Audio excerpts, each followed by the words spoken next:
Julian Assange of WikiLeaks and MKUltra project, Monarch and Julian Assange. Most of us don't know the beginnings, the early childhood of Julian Assange, Victoria, Australia. So perhaps we would do well to find out what molded him as a person in his first years of life. Origins and techniques of the Monarch mind control and MKUltra projects. Quote, the family, end quote. MKUltra project, Monarch and Julian Assange in Australia. Monarch programming is a method of mind control used by numerous organizations for covert purposes. It is a continuation of Project MKUltra, a mind control program developed by the CIA and tested on the military and civilians. The methods are astonishingly sadistic. Its entire purpose is to traumatize the victim, and the expected results are horrifying. The creation of a mind control slave who can be triggered at any time to perform any action required by the handler. While mass media ignores this issue, over 2 million Americans have gone through the horrors of this program, and now this article looks at the origins of Monarch programming and some of its methods and symbolism.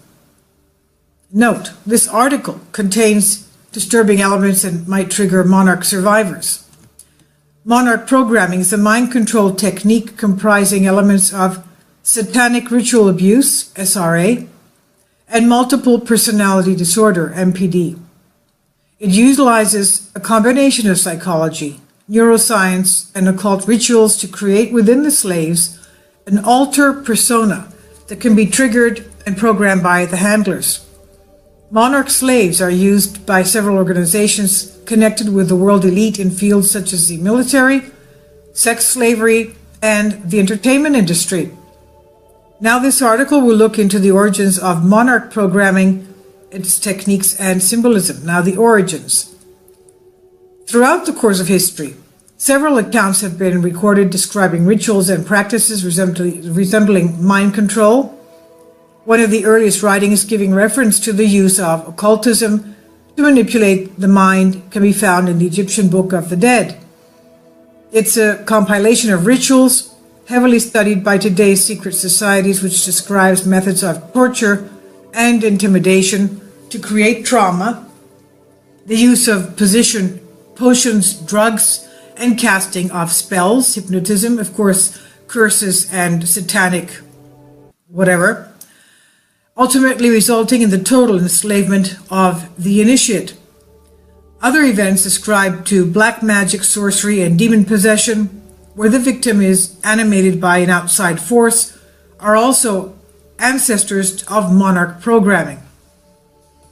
It is, however, during the 20th century that mind control became a science in the modern sense of the term, where thousands of subjects have been systematically observed, documented, and even experimented on. Methodical. One of the first methodical studies on trauma-based mind control were conducted by Joseph Mengele, a physician working in Nazi concentration camps. He initially gained notoriety for being one of the SS physicians who supervised the selecting of arriving prisoners, determined who would be ended and who was to become a forced laborer. However, he is most known for performing grisly human experiments on camp inmates, including children, for which Mengele was called the Angel of Death. Mengele is infamous for his sordid human experiments on concentration camp prisoners, especially on twins. The part of his work that is rarely mentioned, however, is his research on mind control. Much of his research in this field was confiscated by the Allies and is still classified to this day. Quote, Dr. Green, that is Dr. Joseph Mengele, the most significant programmer, perhaps one could give him the title of the father of Monarch programming, was Joseph Mengele, an ex-Nazi concentration camp doctor. Thousands of Monarch mind-controlled slaves in the U.S. had, quote-unquote, Dr. Green as their chief programmer.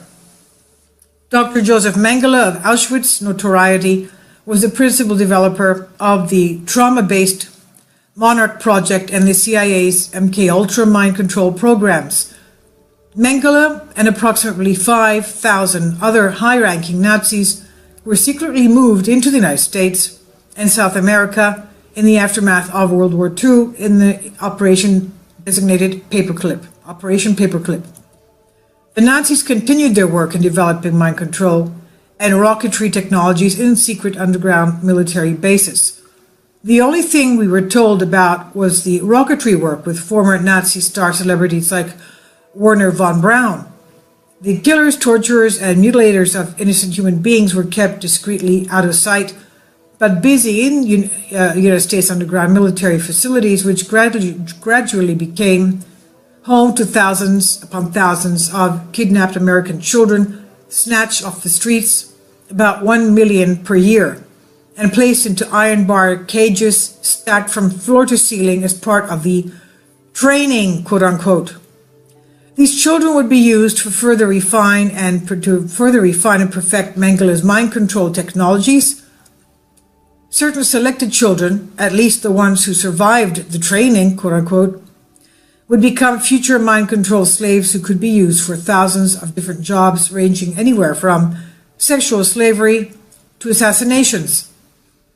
A substantial portion of these children, who were considered expendable, were intentionally slaughtered in front of and by other children in order to traumatize the selected trainee into total compliance and submission, end quote. Mengele's research served as a basis for the covert, illegal CIA human research program named MK-Ultra. Now, MK-Ultra project, MK standing for Mind Control, with a K to honor the Nazis, ran from the early 1950s to at least the 1960s, using American and even Canadian citizens as its test subjects. The published evidence indicates that Project MK-Ultra involved the use of many methodologies to manipulate individual mental states and alter brain functions, including the surreptitious administration of drugs and other chemicals, sensory deprivation, isolation, and verbal and physical abuse. The most publicized experiments conducted by MK-Ultra involved the administration of LSD on unwitting human subjects, including CIA employees, military personnel, doctors, other government agents, prostitutes, mentally ill patients, and members of the general public in order to study their reactions. However, the scope of MK-Ultra does not stop. Experiments involving violent electroshocks, physical and mental torture, and abuse were used in a systematic manner on many subjects, including children. Although the admitted goals of the project were to develop torture and interrogation methods to use on the country's enemies, some historians asserted that the project aimed to create, quote, Manchurian candidates, end quote, programmed to perform various acts such as assassinations and other covert missions. MK-Ultra was brought to light by various commissions in the 1970s, including the Rockefeller Commission of 1975. Although it is claimed that the CIA stopped such experiments after these commissions, some whistleblowers have come forth stating that the project simply went, quote, underground, end quote, and the Monarch programming has become the classified successor of MK-Ultra. The most incriminating statement to date made by a government official as to the possible existence of Project Monarch was extracted by Anton Chaitkin, a writer for the publication of New Federalist, when former CIA Director William Colby was asked directly, quote, what about Monarch, end quote. He replied angrily and ambiguously, quote, we stopped that between the late 1960s and early 70s, end quote. Monarch programming. Although there has never been any official admittance of the existence of Monarch programming, prominent researchers have documented the systematic use of trauma on subjects for mind control purposes. Some survivors, with the help of dedicated therapists, were able to, quote, deprogram, end quote, themselves, to then go on record and disclose the horrifying details of their ordeals. Monarch slaves are mainly used by organizations to carry out operations using patsies trained to perform specific tasks who do not question orders, who do not remember their actions, and if discovered, who automatically commit suicide. They are the perfect scapegoats for high-profile assassinations. See Sirhan. The ideal candidates for prostitution, slavery, and private movie productions. They are also the perfect puppet performers for the entertainment industry. Quote, what I can say is I now believe that ritual abuse programming is widespread, is systematic, is very organized from highly esoteric information which is published nowhere, has not been on any book or talk show, that we have found it all around this country and at least one foreign country. People say, quote, what's the purpose of it? End quote. My best guess is that the purpose of it is that they want an army of Manchurian candidates, tens of thousands of mental robots who will do prostitutions, do movies, smuggle narcotics, engage in international arms smuggling, all sorts of very lucrative things, and do their bidding, and eventually the megalomaniacs at the top believe they'll create a satanic order that will rule the world, end quote. Monarch programmers cause intense trauma to subjects through the use of electroshock, torture, abuse, and mind games in order to force them to dissociate from reality, a natural response in some people when they are faced with unbearable pain. The subject's ability to dissociate is a major requirement, and it is apparently the most readily found in children that come from families with multiple generations of abuse. Mental dissociation enables the handlers to create walled-off personas in the subject's psyche, which can then be programmed and triggered at will. Quote, trauma-based mind control programming can be defined as systematic torture that blocks the victim's capacity for conscious processing through pain, terror, drugs, illusion, sensory deprivation, sensory overstimulation, oxygen deprivation, cold, heat, spinning, brain stimulation, and often near death. And then employee suggestion and/or classical and operant conditioning consistent with well-established behavior modification principles to implant thoughts, directives, and perceptions in the unconscious mind, often in newly formed trauma-induced dissociated identities that force the victim to do, feel, think, and perceive things for the purposes of the programmer. The objective is for the victim to follow directives with no conscious awareness, including execution of acts in clear violation of the victim's moral principles, spiritual convictions, and volition. Installation of mind control programs relies on the victim's capacity to dissociate, which permits the creation of new walled-off personalities to hold and hide programming. Already dissociative children are prime candidates for programming, end quote. Monarch mind control is covertly used by various groups and organizations for various purposes. According to Fritz Springmeier, these groups are known as, quote, the network, end quote. The network and form the backbone of the New World Order. Origins of the name Monarch. Monarch mind control is named after the monarch butterfly, an insect who begins its life as a worm, representing undeveloped potential, and after a period of cocooning, programming, is reborn as a beautiful butterfly, the monarch slave. Some characteristics specific to the monarch butterfly are also applicable to mind control. Quote, one of the primary reasons that the monarch mind control programming was named Monarch programming was because of the monarch butterfly.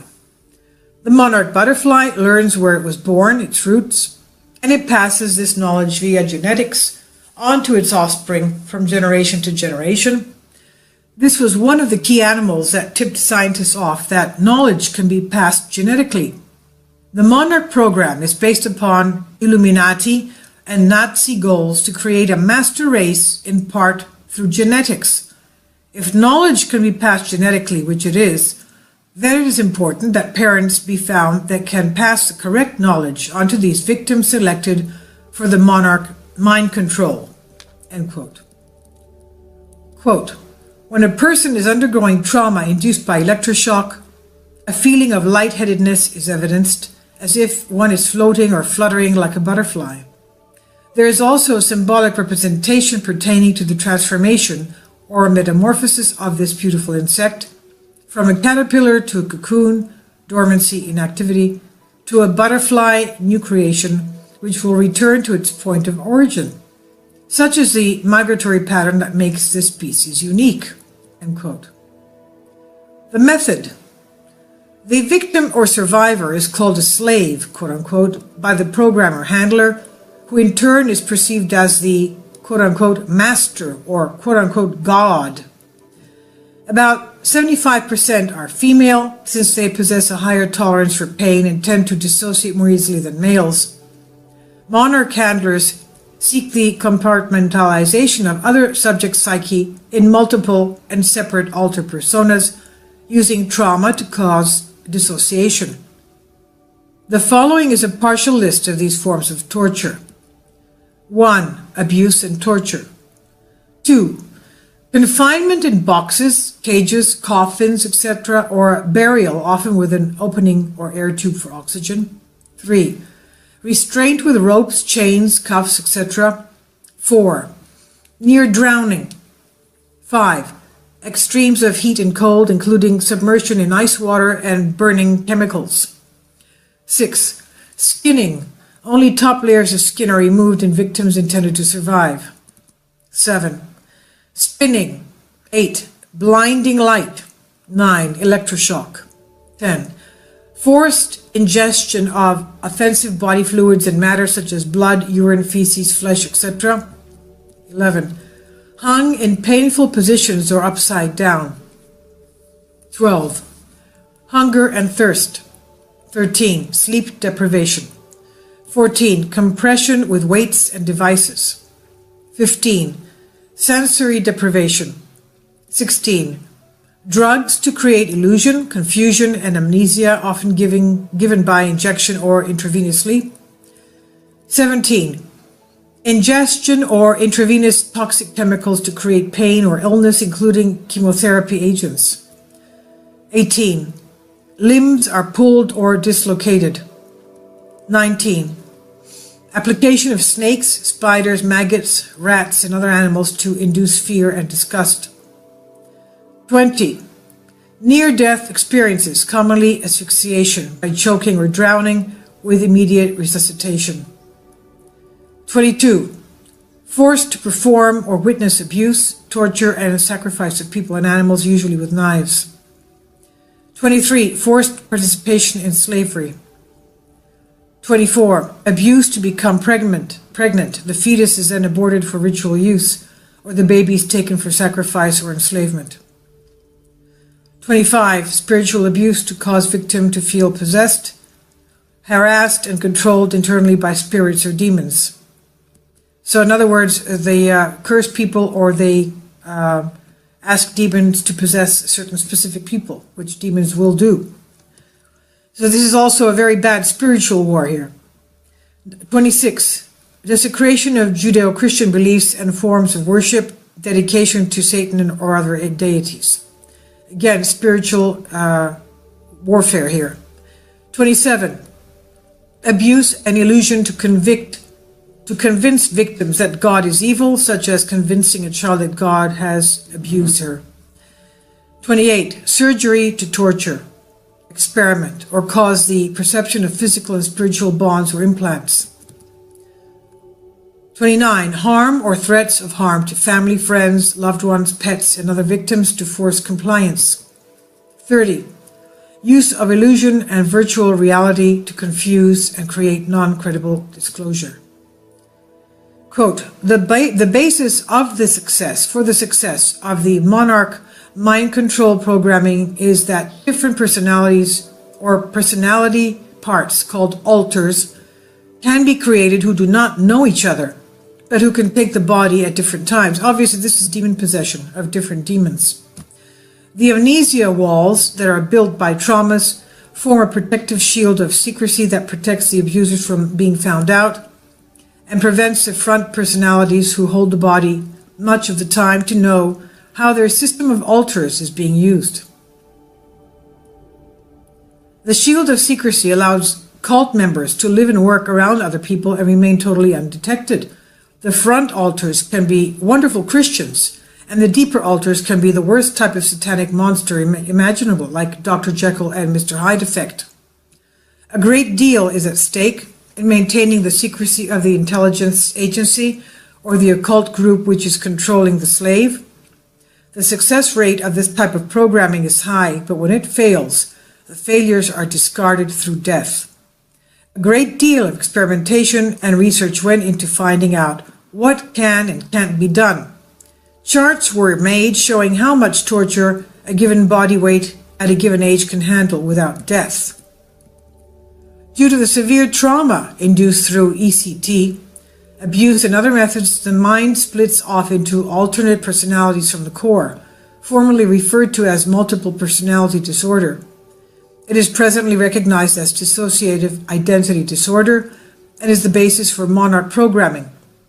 Further conditioning of the victim's mind is enhanced through hypnosis, double-bind coercion, pleasure-pain reversals, food, water, sleep, and sensory deprivation, along with various drugs which alter certain cerebral functions." End quote. Disassociation is thus achieved by traumatizing the subject using systematic abuse and using terrifying occult rituals. Once a split in the core personality occurs, an internal world can be created and alter personas can be programmed using tools such as music, movies, especially Disney productions, and even fairy tales. These visual and audio aids enhance the programming process using images, symbols, meanings, and concepts. Created alters can then be accessed using trigger words or symbols programmed into the subject's psyche by the handler, the master or God.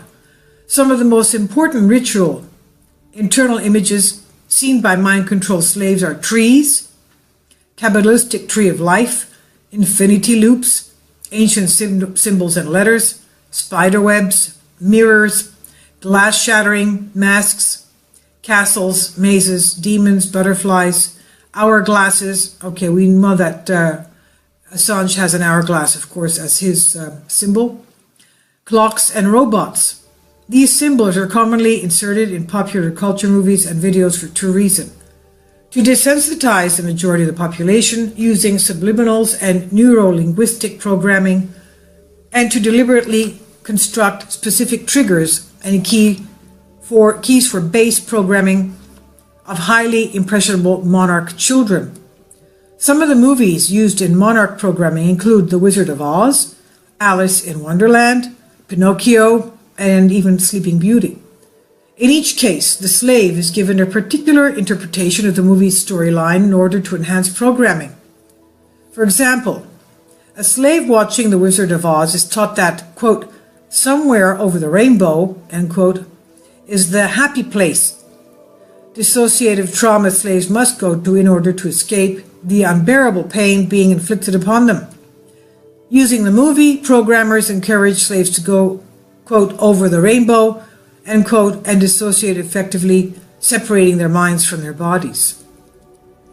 Quote, as mentioned before, the hypnotist will find children easier to hypnotize if they know how to do it with small children. One method is effective is to say to the small children, quote, imagine you're watching a favorite television show, end quote. This is why the Disney movies and the other shows are so important to the programmers. They are the perfect hypnotic tool to get the children's mind to dissociate in the right direction. The programmers have been using movies since almost day one to help children learn the hypnotic scripts. For children, they need to be part of the hypnotic process. If the hypnotist allows the child to make up his own imagery, the hypnotic suggestions will be stronger. Rather than telling the child the color of a dog, the programmer can ask the child. This is where the books and films show the child assists in steering its mind in the right direction. If the hypnotist talks to a child, he must take extra precaution not to change the tone of his voice and to have smooth transitions. Most of the Disney films are used for programming purposes. Some of them are specifically designed for mind control. End quote. Levels of Monarch programming. The levels of Monarch programming identify the slave's function and are named after the electroencephalography EEG brainwaves associated with them. Part 2 follows because this is a long description of the programming and life of Julian Assange. The second part also now deals with his life from childhood.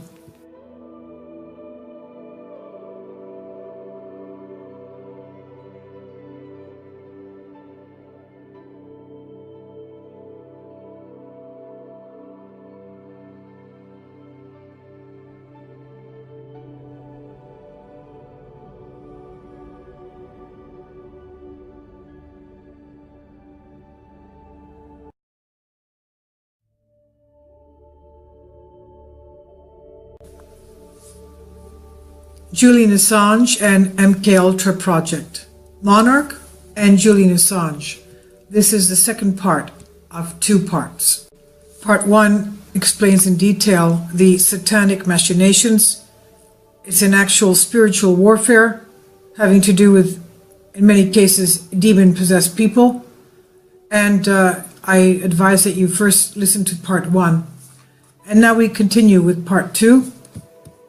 The levels of Monarch programming.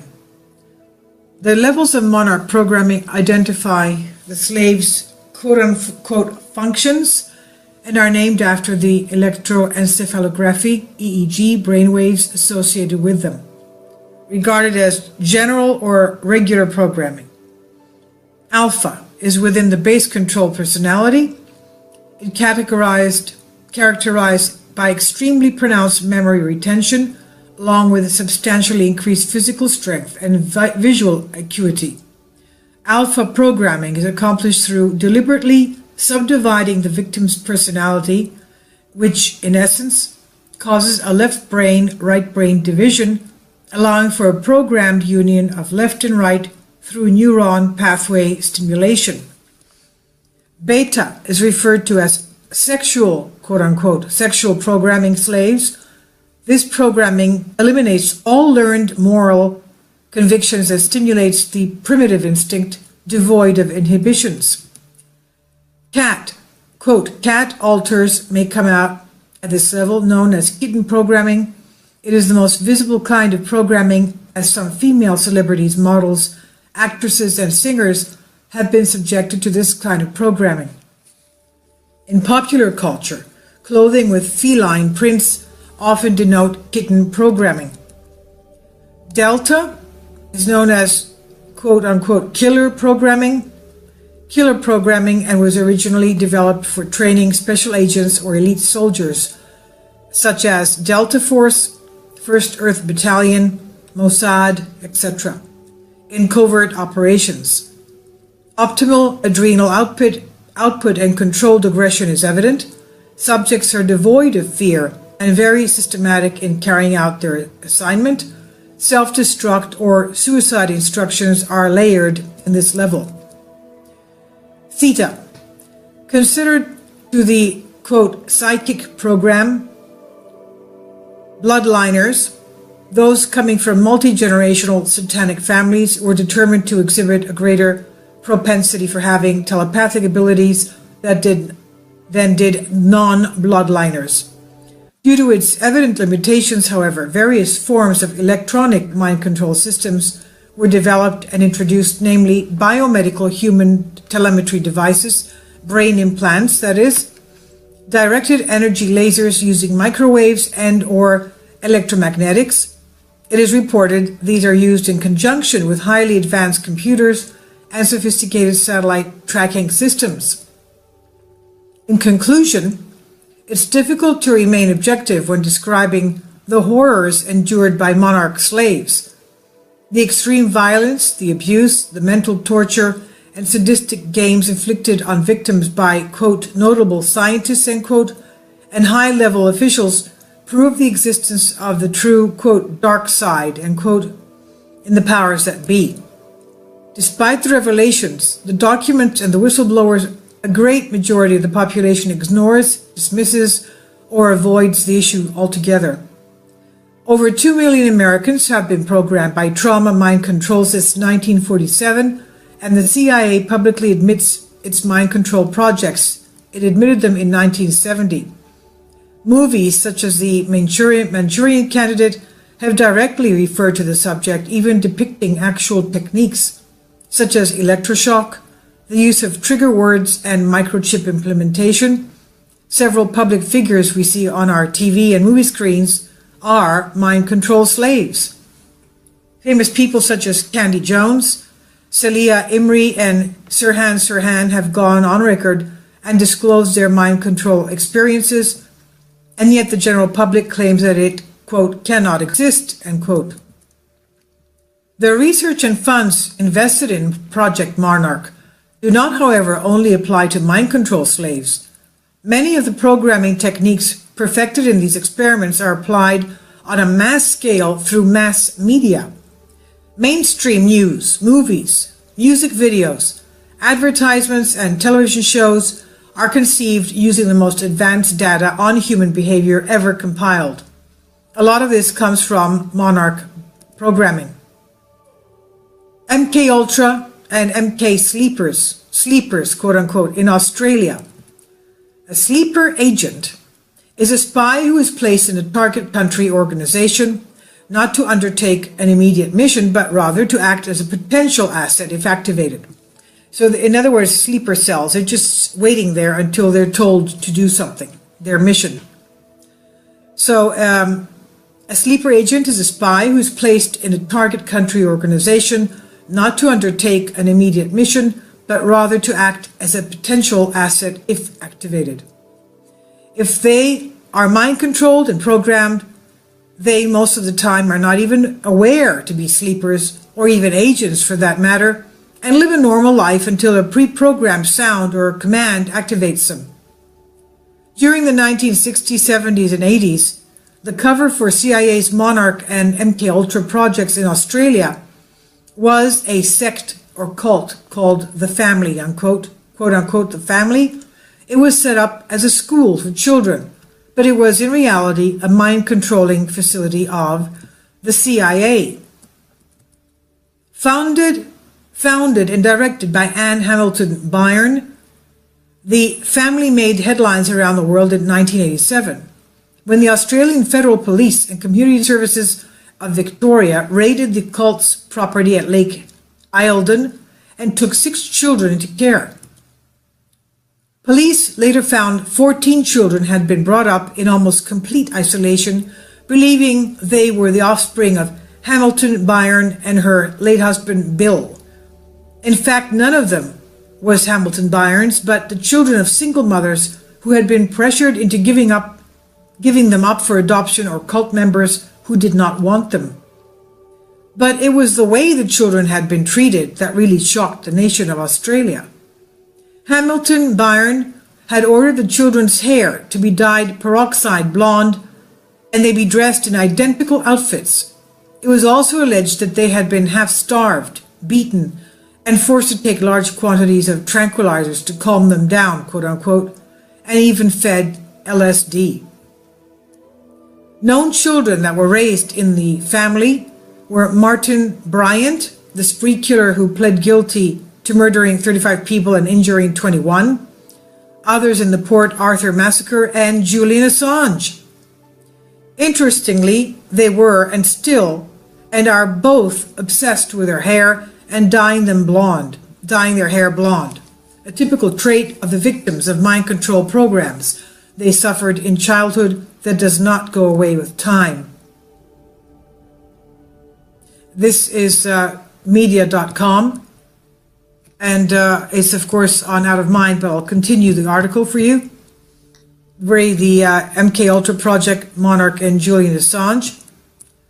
We just keep moving. In further exclusive extracts from his unauthorized autobiography, Assange describes a childhood on the run as his memories of school and his experience in Wandsworth prison.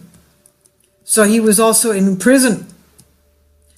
He said, "My own father was missing from my life and only became part of it again when I was grown up. But it meant that Brett Assange was the male figure I related to, the good father. Brett was one of those cool 1970s people who were into guitars and everything that went with the music scene. I've got his name, Assange, an unusual one which comes from Mr. Sang or ASSANGE in Cantonese. ASSANGE, A-H-S-A-N-G. Assange in Cantonese. This great-great-great-grandfather was a Taiwanese pirate. Brett and my mother divorced when I was 9. He had been good to me and was good in general, but not so good to himself. And the end of their relationship represents the end of a kind of innocence in my life.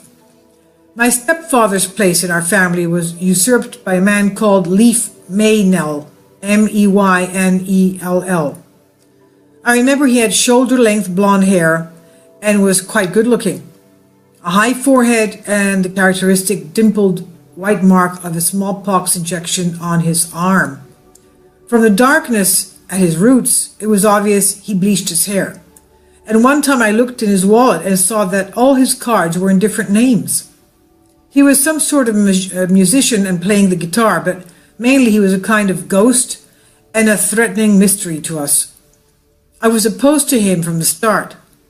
Perhaps that's normal for a boy to resist a man like that, or any man, in fact, who appears to be usurping his father or stepfather. Leif didn't live with us, though my mother must have been besotted with him at first, but whatever her feelings for him was, it didn't last. She would see him off, but then had this ability to turn up and pretend it was otherwise. Eventually, it was a matter of us escaping from him. He would cross the country and only then suffer the sinister realization that he had found us. He'd suddenly be back in our lives, and this grew to be very heavy. He had this brilliant ability to insinuate himself. He punched me in the face once and my nose bled. Another time I pulled a knife on him, told him to keep back from me. But the relationship with him wasn't about physical abuse, it was about a certain psychological power he sought to have over us.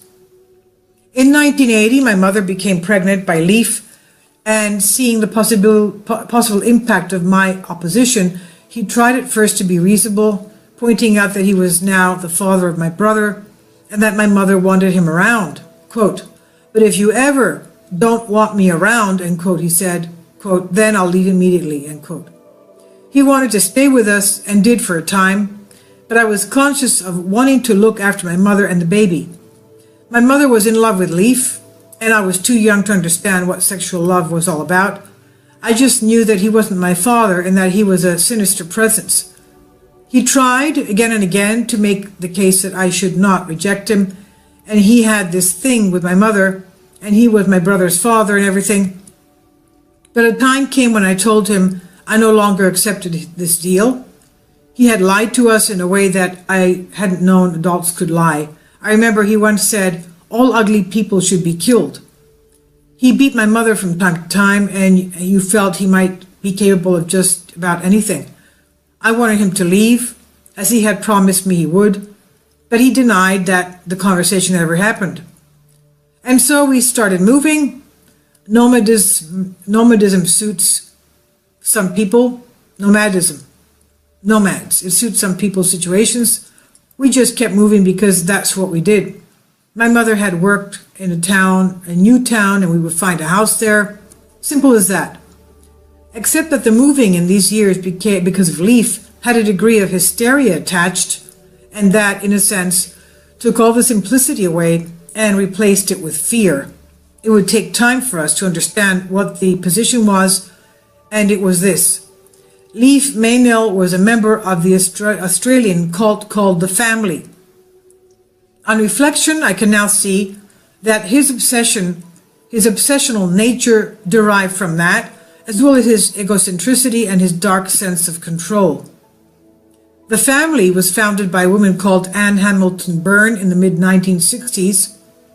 It started in the mountains north of Melbourne, where they meditated, had meetings and sessions where they used LSD. The basic notion was that Anne happened to be a reincarnation of Jesus Christ, but with elements of Eastern philosophy thrown in, such that her followers beheld a karmic deity obsessed with cleansing their souls. Anne prophesied the end of the world, arguing quite comically, though not to her, that only the people in the Dandenong ranges of mountains east of Melbourne would survive. Leif Maynell was part of that cult, and everything he did relating to us was informed by his association with the family. It was so tiring, just moving all the time, being on the run. The very last time we got some intelligence that Leif was drawing close, they told us he was near us in the hills outside Melbourne. My brother and I showed a lot of resistance that final time. We just couldn't bear the idea of grabbing our things again and dashing for the door. As a bride, my mother and I told my little brother he could take his prized rooster, a Rhode Island red, a very tall, proud, strong-looking bird, and also an extremely loud one. To match that, I insisted on taking my 2-story beehive. Picture the scene. A by now hysterical mother and her 2 children, along with the pride of their menagerie, stuffed with a regional station wagon, stuffed into a regular station wagon and heading up the dirt track. On the run, we learned a bit bushcraft. We learned how to get by on very little money and not enough normality. Being unsettled was our normality, and we became good at it. My mother changed her name. We worked out that Leif must have had contacts within the Social Security Administration. That was how the families thought to have worked, so it seemed best to change the names that would be held inside the government computer system. But he was quite a gifted talker and would get friends to supply him with information about our whereabouts, and he would always catch up. It was a private investigator who eventually came and told us about his close relationship with Anne Hamilton Byrne cult. We were living in a fern tree gully. In Fern Tree Gully is the area where they lived, and I was now 16 years old. We'd come to the end of the road. Also, I was feeling almost a man myself and was ready to front up with him. Masculinity and its discontents could be addressed here, but let's just say I knew I could waste him, and he appeared to know it as well. He was lurking outside the bounds of the house, and I walked over and told him to fuck off. It was the first and last time, and something in the way I said this to him ensured that we would never see him again. On being locked up, Julian Assange says, quote, "It was hard to go back to my cell," end quote. My bail hearing took place at the City of Westminster Magistrates Court on Horse Ferry Road on the 14th of December, 2010. The court was packed, and so was the street outside. As I approached in a police van, someone said the roads around Victoria were treacherous, and I smiled, thinking, I've known treachery, so let the roads be at peace with themselves. It was interesting, it was alarming to see how much the prosecution followed the press and allowed a sense of justice to be confused by the many fanatical headlines surrounding me. They needed a villain with silver hair, some kind of cat-stroking nutcase bent on serial seduction and world domination. There was no point opposing it. An impression had been created, and I had neither the skill nor the will to outflank it. But I always knew my lawyers would have to struggle against those who thought they were watching a movie as opposed to trafficking in a person's life. I was granted bail on the 14th, only to be told that the Swedish authorities had appealed against the decision and that I would have to be sent back to Wandsworth. It was hard to take, having to leave my friends and supporters behind once again, having to leave the talking to my lawyers, having to sit inside the prison van once more as it crawled through the media scrum. It was hard to enter my cell once more, and I heard the door shut behind me. But as I had told my mother before the hearing, my convictions were unfaltering and my ideals were not shaken by my circumstances. After 2 more nights in jail, I was back in court, the High Court this time on December 16th. I have nothing profound to say about the judge, except to suggest that he behaved throughout as if there was a correspondent from the Times perched on his shoulder. It was hard otherwise to see why he reckoned my bail should be so high and my tagging so severe. In his mind, I was some kind of shadowy, movie-style kingpin, linked to disappear, likely to disappear at any minute in a puff of smoke, a souped-up helicopter, or a hail of light laser fire. In fact, my circumstances were more ordinary than he could have known. I had no home and no car. I had hardly any possessions and a bag of phones. I just didn't get it. He just didn't get it, and meted out punishment as though it might be preemptive. I had no charge against me and was wanted for questioning in a country whose motives I presently had no reason politically to trust. That was it. Finally, the money raised for bail by my supporters came through, and the Swedish appeal was rejected. I was about to be free. How long that freedom would last was questionable, but at the High Court, the moment was for jubilation. In trouble with authority. Quote, 2 policemen quickly turned up at the door. End quote. I went to well over 30 schools in all. Early on, that peripatetic life was heavenly. It gave me a sense of meeting new challenges all the time. It felt like we were gulping down experience without fear.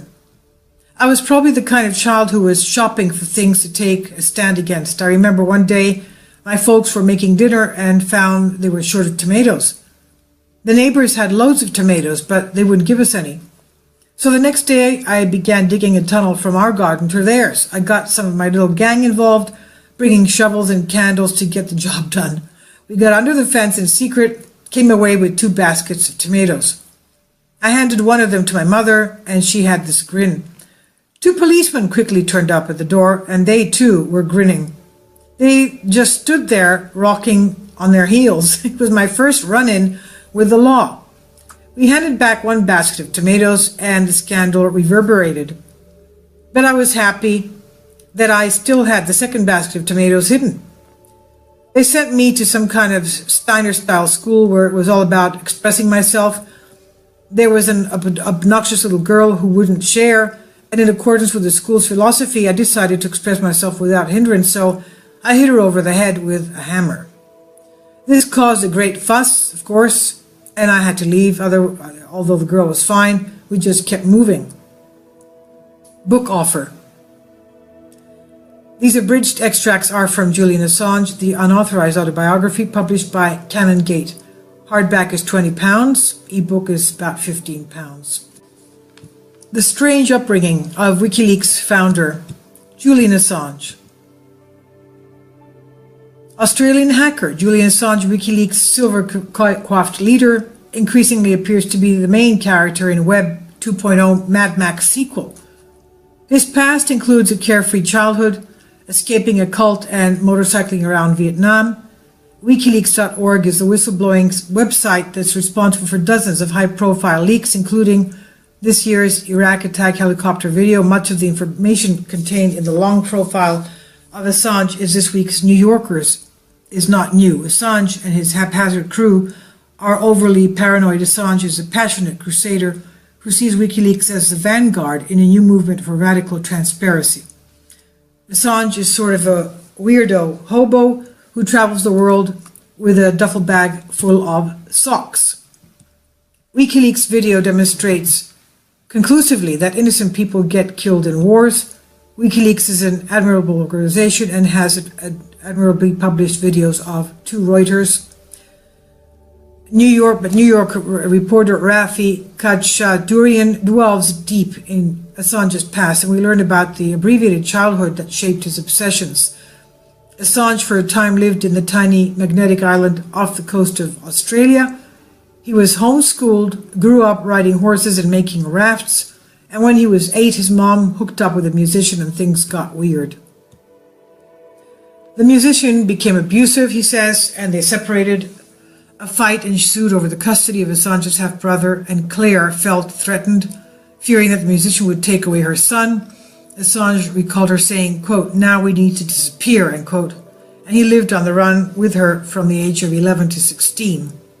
When I asked him about the experience, he told me that there was evidence that the man belonged to a powerful cult called the Family. Its motto was unseen, unknown, unheard. Some members were doctors who persuaded mothers to give up their newborn children to the cult's leader, Anne Hamilton Byrne. The cult had moles in government, Assange suspected, who provided the musician with leads on Claire's whereabouts. They escaped and moved across the street from an electronics store where Assange learned computers. Eventually, Assange became a part of a hacking collective known as the International Subversives, adopting the moniker MENDAX, MENDAX. He fell in love with a 16-year-old girl and joined a squatters' union with her. After a series of increasingly brazen capers, he got arrested for hacking and spent some time wandering in the wilderness and tooling around Vietnam on a motorcycle. Really, how could this guy end up becoming anything but the shadowy leader of an activist network dedicated to exposing government secrets? This is quoted from the New Yorker. I'll leave a link below for you for this on Out of Mind. Sex slavery and the entertainment industry. Now this article will look into the origins of Monarch programming, its techniques and symbolism. Now the origins. Throughout the course of history, several accounts have been recorded describing rituals and practices resembling mind control. One of the earliest writings giving reference to the use of occultism to manipulate the mind can be found in the Egyptian Book of the Dead. It's a compilation of rituals heavily studied by today's secret societies, which describes methods of torture and intimidation to create trauma, the use of potions, drugs, and casting of spells, hypnotism, of course, curses and satanic whatever, ultimately resulting in the total enslavement of the initiate. Other events ascribed to black magic, sorcery, and demon possession, where the victim is animated by an outside force, are also ancestors of Monarch, probably sadistic. Its entire purpose is to traumatize the victim, and the expected results are horrifying. The creation of a mind-controlled slave who can be triggered at any time to perform any action required by the handler. While mass media ignores this issue, over 2 million Americans have gone through the horrors of this program. And now this article looks at the origins of Monarch programming and some of its methods and symbolism. Note, this article contains disturbing elements and might trigger Monarch survivors. Monarch programming is a mind-control technique comprising elements of satanic ritual abuse, SRA, and multiple personality disorder, MPD. It utilizes a combination of psychology, neuroscience, and occult rituals to create within the slaves an alter persona that can be triggered and programmed by the handlers. Monarch slaves are used by several organizations connected with the world elite in fields such as the military, by the Allies, and is still classified to this day. Quote, Dr. Green, that is Dr. Joseph Mengele, the most significant programmer, perhaps one could give him the title of the father of Monarch programming, was Joseph Mengele, an ex-Nazi concentration camp doctor. Thousands of Monarch mind-controlled slaves in the U.S. had, quote-unquote, Dr. Green as their chief programmer. Dr. Joseph Mengele of Auschwitz notoriety was the principal developer of the trauma-based Monarch project and the CIA's MKUltra mind control programs. Mengele and approximately 5,000 other high-ranking Nazis were secretly moved into the United States and South America in the aftermath of World War II in the operation designated Operation Paperclip. The Nazis continued their work in developing mind control and rocketry technologies in secret underground military bases. The only thing we were told about was the rocketry.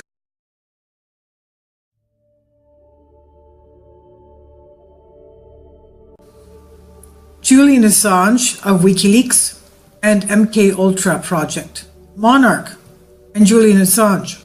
Most of us don't know the beginnings, the early childhood of Julian Assange, Victoria, Australia.